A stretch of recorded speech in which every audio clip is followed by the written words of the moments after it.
Billy here.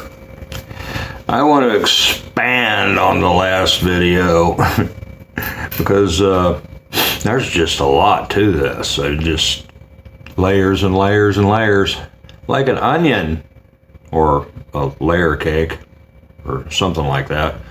Anyway,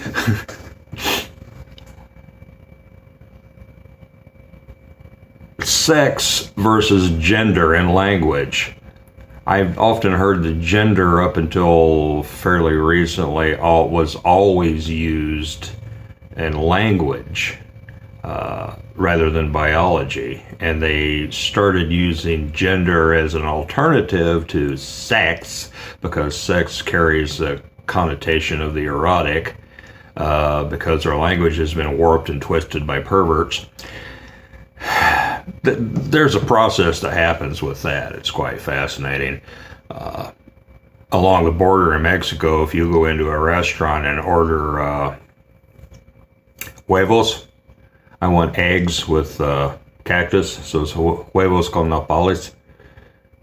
The girls will be embarrassed and start giggling and stepping away from you because they've replaced the word eggs with a euphemism for eggs, because eggs has come to mean cojones, testicles. So when you say eggs, people think testicles. So now to say eggs in polite society, you have to say little white ones, chiquilla blanca or paquito blancas, blanco paquitas, something like that. I don't remember the correct form, but you have to say little white ones. Anyway. Blancos. Because if you say eggs, they think of something that eggs have come to signify. Same thing with sex. Sex was always about male, female, the sex of a plant. Even plants, you would determine the sex of a plant. Gender was used for language, because most language have gender. English doesn't really have much, if any. You learn Spanish. I just had a little problem there with the gender because you have to match. You know, if I say your adjective and your adverbs and your nouns all have to match in gender. If you say huevos, it ends with an O, it's masculine. So it's little eggs would be paquito huevos. A little hat would be forget little. I forget my Spanish. It's horrible. Okay, I remember white. White hat. Sombrero blanco. Okay, a white house. La Casa Blanca. Okay, that's gender. Ending with an A is female, feminine. Ending with an O in Spanish is masculine. Same thing in Russia. Ending with a consonant is masculine. Ending with a sound is feminine. In Russian, even the names are changed to match the gender. Mikhail Gorbachev, you always heard of Mrs. Gorbachev, Reza Gorbachev. Well, in Russian, it's Reza Gorbacheva. You have to end with an A sound, or you have to change the gender of the name to match the wife or the daughter as opposed to the son. Anyway, I open up a can of worms when I look this up. It's just, I'm going to post some links. But the modern's definition is so twisted. They try to make it scientific. Gender, now sex means biological male or female. And that's irrelevant. Its gender is the behavior, what you choose to be. And it's sciencey. And there's at least 15 of them. It's all, everything you Google, it comes up with that crap. They're trying to change us. They're trying to atomize us. They're trying to make everything's a choice. And you think that's empowering? It's not empowering. It's the opposite of empowering.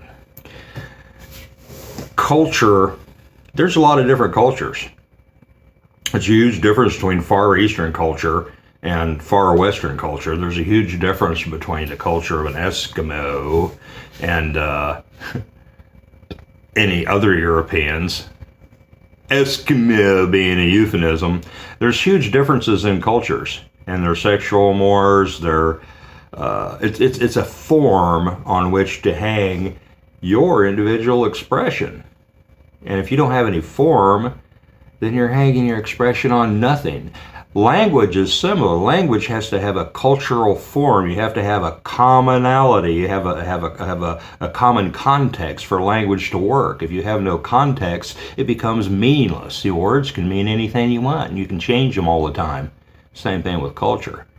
If you don't have a cultural form on which to hang your self-expression, it becomes meaningless. It becomes incomprehensible. It's why we have all this weird shit going on everywhere. People are trying to hang their, whatever the media puts into their silly heads, and they're trying to hang it on nothing. It just becomes a blob. It just becomes unintelligible, and they pretend that it's intelligible, and they try to construct their own culture out of this pile of debris. Watch that video that I posted in the description of the last video, the depiction of a turn-of-the-century ball at the Tsar's palace.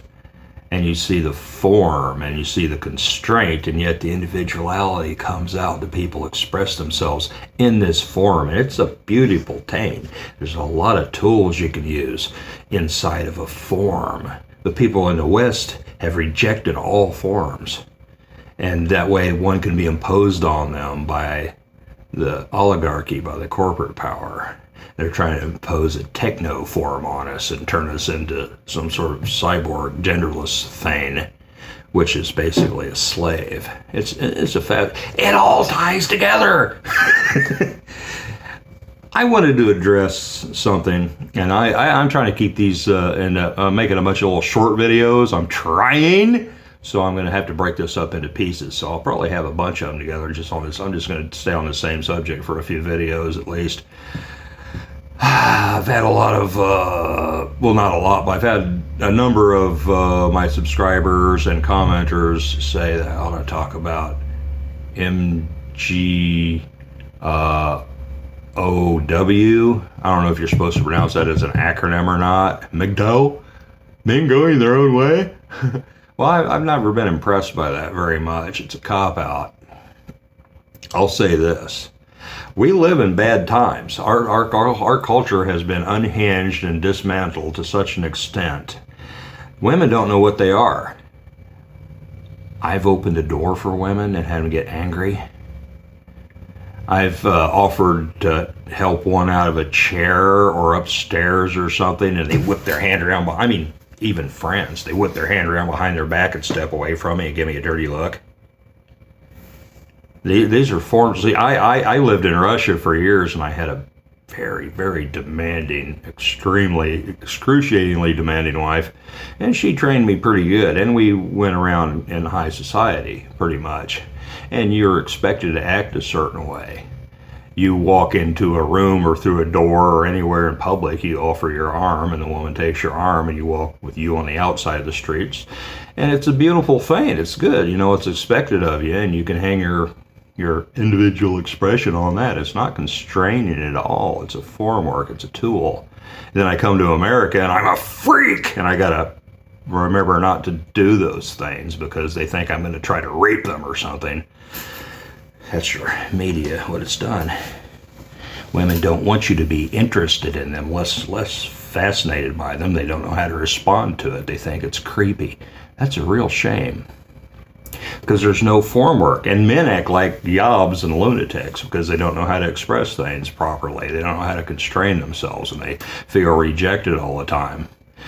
And a lot of them bring it on themselves. Men going their own way. That's a whole different subject on its own. I want to try to stick to this. In Russia, my son he's going to first form now. But in kindergarten, even last year in kindergarten, he's 5 years old, they start bringing the girls and the boys into social situations. They have dances and plays and whatnot, and they teach them how to act properly towards one another. I have pictures of my son escorting. He's just 5 and 6 years old. He's got his arm out. And he's escorting his little girl that he goes to school with, and they're learning how to act properly and how to control themselves and how to compose themselves in a proper manner. Do they do that here in the U.S.? If they tried somewhere, it'd probably be stopped by activists. There's a lot of activists. There's too many activists. We know who they are. We know their motivations. We know what they're really doing, but nobody does anything about it. That's interesting, isn't it? You're not preserving your culture. They're preserving their culture in Russia. That's why the West is demonizing them and attacking them. I went way off of where I was planning on going with this. But, you like it. I try real hard to stay on message here. But man makes his plans.